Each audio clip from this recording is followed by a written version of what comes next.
ironically, I knew it when, even back at the shrine. I mean, I knew it was something different about my study habit, when it came to spiritual matters.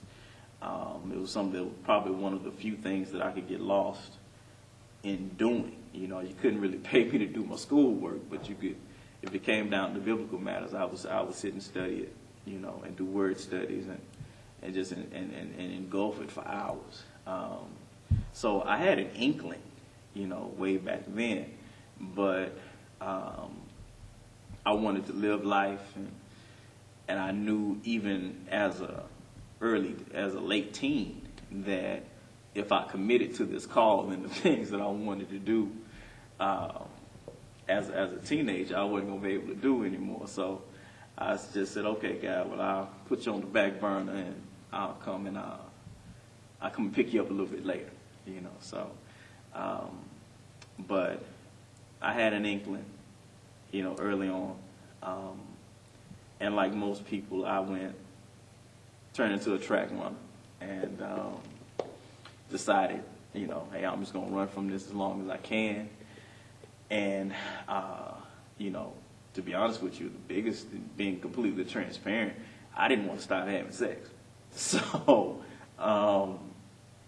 I knew if serving God meant I was going to have to stop having sex, then it really wasn't much of a discussion, at that moment in time. So, but eventually, the sex became less fulfilling, and all of the things that I sought out to replace and try to fill the void that only God could fill never really panned out.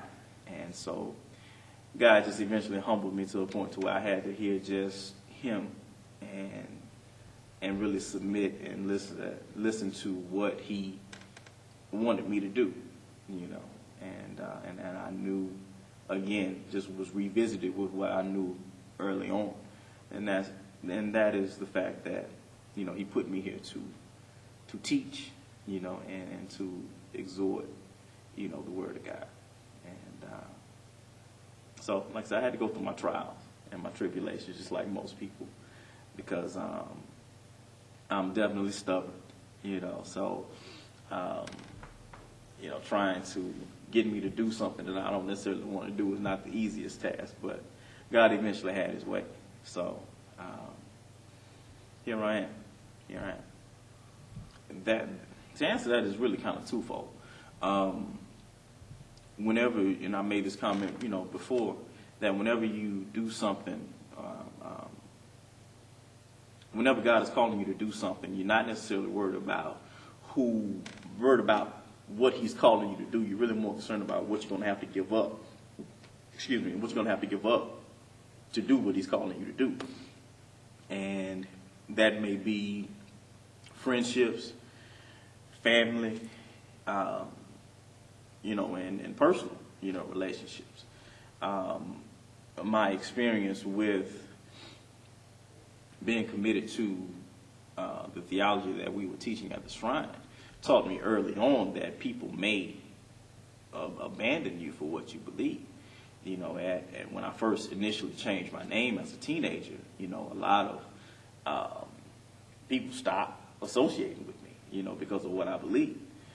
So I learned very quickly that, standing for what you believe and standing on what you believe, may cost you some seemingly friends, people that seem to want to be your friend. So as I got recommitted to God, just based on that experience and knowing that especially doing something that would give me a title of, future title of pastor, I knew that there was a strong possibility that people that were close to me, may not be there anymore. So